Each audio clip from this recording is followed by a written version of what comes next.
Baseball stadiums come and go, but the memories made in them last forever. Today, we're looking at 7 famous baseball stadiums that no longer exist. Each of these parks hosted countless games and created lasting memories for fans. But for various reasons, new construction, changing team needs, or urban development, they've all been demolished or repurposed. From the iconic old Yankee Stadium to the windswept Candlestick Park, these stadiums each had unique features and fascinating histories. Let's explore what made them special, what happened to them, and what stands in their place today. When it opened in 1923, Old Yankee Stadium made quite an impression. Built entirely of limestone, it was baseball's first 3-tiered stadium and showed off the Yankees' financial power. The stadium stood until 2010, when it was demolished after the team moved to their new home across the street. The stadium had a grand entrance designed like a triumphal arch and featured a distinctive copper frieze on the roof of the upper deck. This decorative element was so popular that they included it in the design of the new stadium, one of the few physical connections to the original building. Built in the Bronx on a former lumber yard, the stadium cost $2.5 million in 1923, about $43 million in today's money. It was entirely funded by Yankees owner Jacob Ruppert. Over its lifetime, it hosted an impressive 37 World Series and 4 All-Star games. Don Larson threw his perfect game here during the 1956 World Series. The stadium also hosted 3 papal masses, showing how these venues often served multiple purposes beyond baseball. Today, if you visit the site, you'll find Heritage Field, a public park with plaques marking where home plate and the bases once were.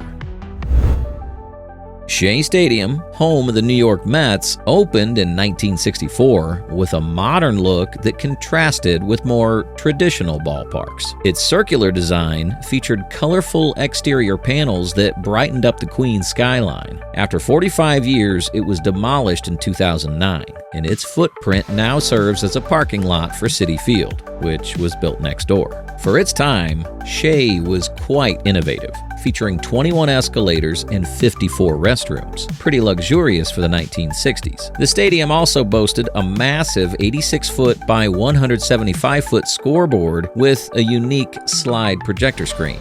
It was part of a larger project to revitalize the Flushing Meadows area and was designed as a multi-purpose facility to maximize revenue. Shea hosted plenty of memorable events, including the Miracle Mets 1969 World Series victory. It also became a cultural landmark when the Beatles played their famous 1965 concert there, one of the first major stadium concerts in rock history. After 9/11, the stadium served as an emergency staging area, showing how these venues often become community gathering points during crises.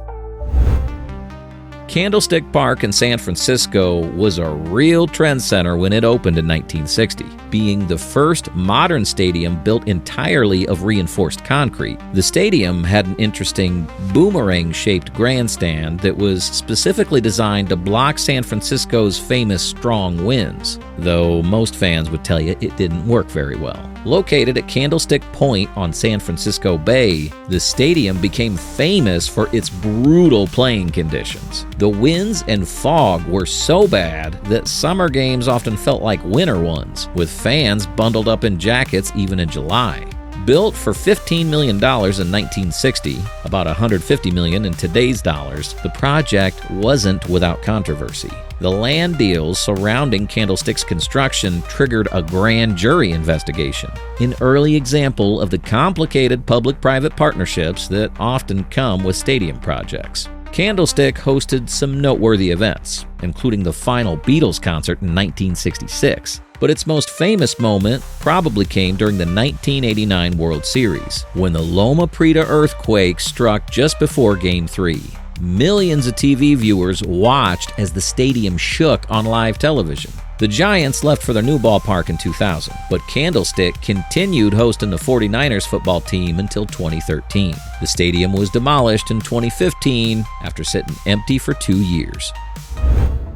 Comiskey Park opened in 1910 and was one of the first truly modern ballparks. It featured a multi-tiered design that brought fans closer to the action. something we take for granted today. The park cost about $750,000 to build in 1910. Roughly $22 million in today's dollars. It was financed by team owner Charles Comiskey. The stadium had a few unique features, including an asymmetrical outfield and an exploding scoreboard that lit up after White Sox home runs. Pretty high-tech for its day. Located at 35th Street and Shields Avenue on Chicago's South Side, Comiskey was firmly rooted in a working-class neighborhood, which contributed to the White Sox blue-collar image and fan culture. The stadium hosted baseball's first All-Star game in 1933, but was also the site of the sport's biggest scandal, the infamous 1919 Black Sox World Series, where 8 players were accused of intentionally losing games. Beyond baseball, Comiskey hosted other events, including Joe Louis's famous 1937 boxing match against James J. Braddock.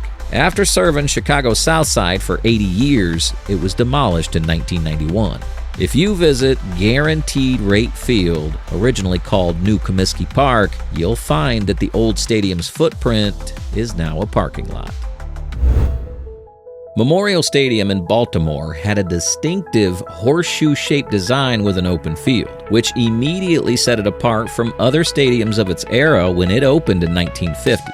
Fans particularly loved its dramatic upper deck that extended far over the lower field, creating an intimate feeling despite the stadium size.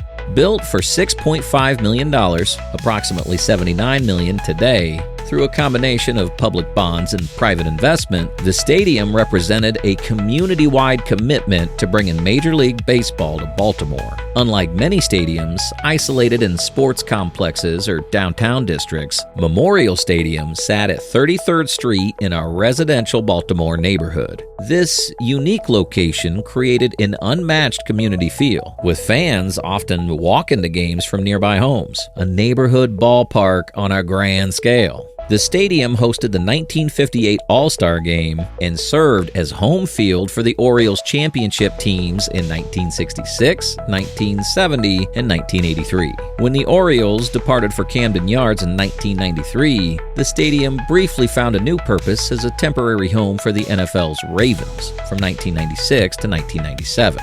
After remaining practically empty for years, it was demolished in 2001. Turner Field has an unusual origin story. It wasn't originally built for baseball at all. It started as Centennial Olympic Stadium for the 1996 Atlanta Games and was then converted for the Braves. Despite being relatively young, the Braves left after just 20 seasons, moving to the suburban Truist Park after the 2016 season. The financial numbers are pretty interesting here. The initial Olympic construction cost $209 million, with another $209 million spent converting it to a baseball-only facility. The stadium featured a massive Braves Vision video board and included the Braves Museum and Hall of Fame right within the stadium complex. Located in downtown Atlanta on the former site of Fulton County Stadium's parking lot, Turner Field hosted the 2000 MLB All-Star Game and was the site of Chipper Jones' final game in 2012. Unlike most abandoned stadiums that get demolished, Turner Field got a third life. Georgia State University purchased and renovated it into a football stadium. So, while Major League Baseball is left, the building itself still stands, now as a college sports venue. Busch Memorial Stadium, which opened in 1966, was a classic example of the cookie-cutter, multi-purpose stadiums that were popular in that era. Despite having a somewhat standard design, it did have some distinctive features, most notably the arched openings around its exterior that referenced St. Louis' famous Welcome Arch. After serving Cardinals fans for 40 years, it was demolished in 2005 to make way for the new Busch Stadium. Built for $24 million in 1966, about $215 million today, the stadium was primarily financed by Anheuser-Busch, which owned the Cardinals at the time. One of its most recognizable features was the large electronic scoreboard shaped like a giant Anheuser-Busch eagle, an early example of corporate branding in sports venues. Located in downtown St. Louis, the stadium was part of a larger urban renewal project for the city. During its lifetime, Busch Memorial witnessed plenty of baseball history. It hosted the 1966 All-Star Game in its very first season and was where Mark McGwire hit his record-breaking 62nd home run in 1998. The Cardinals also won the World Series here in 1982 and 2006. When they built the new Busch Stadium, they incorporated some elements from the old stadium into the design, passing along architectural DNA from one generation to the next. These stadiums may be gone now, but they left quite a legacy in MLB history. Each one had its own quirks, stories, and memorable moments that fans still talk about today. While newer stadiums offer more amenities and modern comforts, there's something special about these classic ballparks that continues to capture our imagination.